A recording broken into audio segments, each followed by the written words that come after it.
Em nome do Pai, do Filho e do Espírito Santo. Amém. Louvado seja o nosso Senhor Jesus Cristo.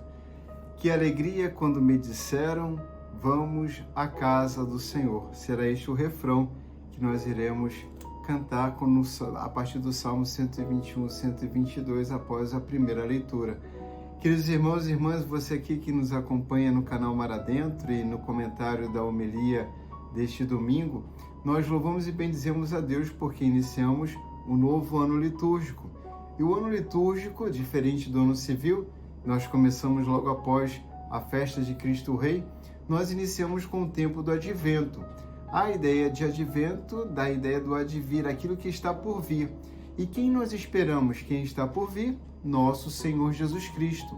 Então viveremos essas 2 primeiras semanas nesse desejo ardente, como desde a comunidade primitiva, a comunidade cristã, logo após a ressurreição de Nosso Senhor, derramamento do Espírito Santo, ansiava pela sua segunda vinda.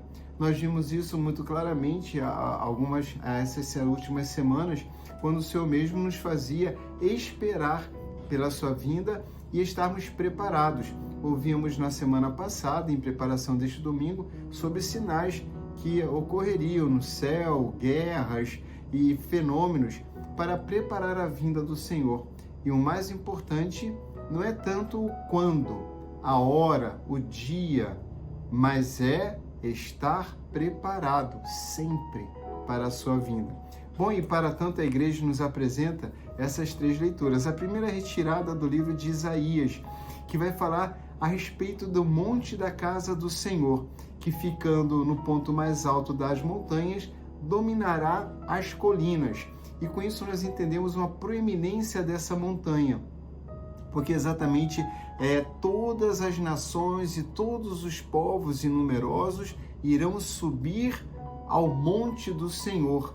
E aqui nós estamos diante dessa grande esperança de que todos buscarão o nosso Senhor Jesus Cristo.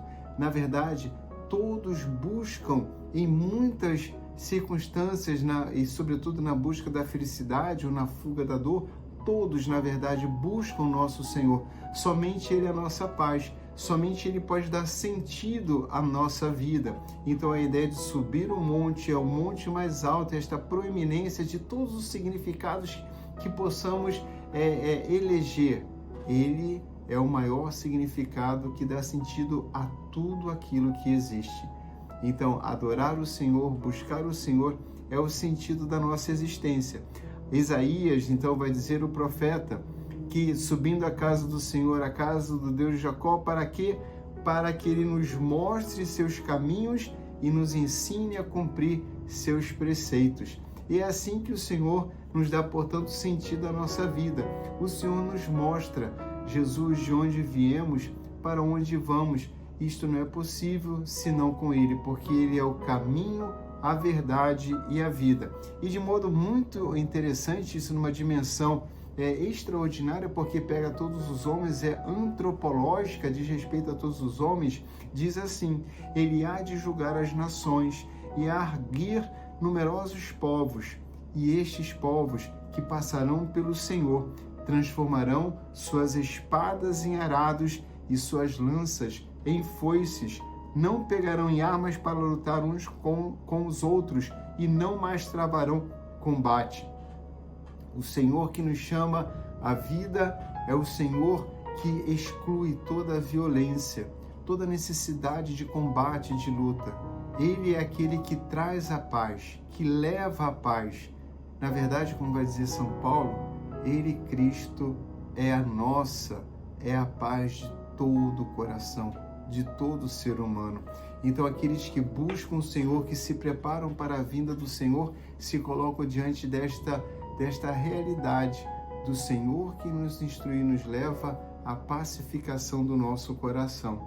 O que gera muitas vezes tantos conflitos e lutas, senão a cobiça, senão errar o alvo e buscar em coisas, em pessoas, em bens materiais, em ideologias, mesmo imaterial, ideologias a partir de ideias e crenças, uma verdade, uma consolação que nada disso pode nos dar, em remédios, não pode dar viagens, não pode dar filhos, Não pode dar. Somente Ele traz a paz profunda, a paz para todo o coração. É assim que nós dizemos no começo, que alegria quando me disseram, vamos à casa do Senhor. Sim, queremos estar na casa do Senhor, sermos dignos de estar na casa do Senhor. Queremos estar com o nosso coração cheio de paz. Bom, o Evangelho vai nos trazer o próprio Senhor nos alertando para este tempo importante, o tempo da sua vinda. Ele vai dizer que a vinda do Filho do Homem, ou seja, ele diz a respeito a ele mesmo, a vinda do Filho do Homem será como no tempo de Noé. E como era no tempo de Noé? Noé construindo a arca e alertando as pessoas pelo comportamento errôneo que viviam, e o que acontece? Comiam e bebiam, casavam-se, davam-se em casamento, e Noé construindo a arca até que veio o dilúvio. E é assim que nós devemos esperar, estamos dizendo, devemos buscar o Senhor, e enquanto nós subimos a montanha do Senhor, isso implica realmente sacrifícios e esforços, claro, sempre com a graça de Deus. Enquanto buscamos o Senhor, Ele se aproxima, Ele está para vir e nos encontrar certamente no caminho. E assim o Senhor nos alerta, a vinda do Filho do Homem será de repente. Quando Noé entra na arca, então vem o dilúvio e ninguém percebeu nada, até que vindo as águas arrastou a tudo e a todos. E diz, assim será a vinda do Filho do Homem. Então o Senhor nos alerta, ficai atentos, não sabeis em que dia virá o Senhor. E ele inclusive vai se comparar a um ladrão. Ninguém sabe a hora que o ladrão chega, o Senhor se compara a um ladrão. Se soubesse, estaria atento e vigilante. Temos que esperar sempre alertas. Ficai atentos, não sabeis em que dia virá o Senhor. Então diz, se o dono da casa soubesse da vinda que viria o ladrão, vigiaria para que sua casa não fosse arrombada. Queridos irmãos e irmãs, é assim que nós devemos esperar o Senhor. No sentido, aqui inverso, como se não esperando pudéssemos perder o mais importante. Tudo que temos, como era para o semita, a casa, a família e seus bens. Então temos tudo no Senhor, e sem o Senhor não temos nada. Aparentemente temos coisas, mas no fundo não temos nada. A morte é a melhor forma de nos mostrar isso. Morremos e o que levamos do que temos, mas o que esperamos encontrar após a morte? Esperamos encontrar o Senhor. E o Senhor, mais uma vez, depois de dizer ficai atentos, diz, ficai preparados vós também, porque na hora em que menos pensais, o Filho do Homem virá. São Paulo nos alerta para essa realidade, nos dizendo que nós não podemos ficar dormindo. Ele diz assim, já é hora de despertar. A salvação está mais perto de nós do que quando abraçamos a fé. Ou seja, conhecemos o Senhor. Mesmo com a fé abraçada, podemos estar dormentes, dormindo, e ainda não ter a lucidez de perceber todas as maravilhas que o Senhor deseja nos dar. Já recebemos a fé, mas buscamos o Senhor continuamente fazemos o movimento de subir à casa do Senhor para ser instruídos por Ele. O nosso coração, como diz as bem-aventuranças, de modo especial, somos aqueles que promovem a paz, porque tem um coração cheio de paz. Somos mansos. Reconhecemos a nossa pobreza e reconhecendo que precisamos do Senhor. Queridos irmãos, é assim que São Paulo nos leva também, como Jesus diz, ficai atentos, ficai preparados. São Paulo vai nos dizer na segunda leitura, é hora de despertar, o dia vem chegando e então é preciso estarmos prontos, longe das ações das trevas. E ele vai dizer quais são as ações das trevas: glutonerias, ou seja, nos perder em comer e em beber. Isso pode gerar rivalidade, ter muito para nós e não nos compadecemos daqueles que têm pouco e vivem, não na pobreza, mas na miséria. Essa vivência tão injusta dos bens que o Senhor nos deu gera conflito. Eu posso estar com minha casa cheia de comida e muito em paz, mas fora da minha casa não há paz. Isso a gente vê pelas cercas, em cima dos muros. as serpentinas, os alarmes e tantos recursos para nos protegermos, mas todos nós temos que sair de casa. Glutonerias, bebedeiras, nem orgias sexuais, quantas brigas, não é verdade?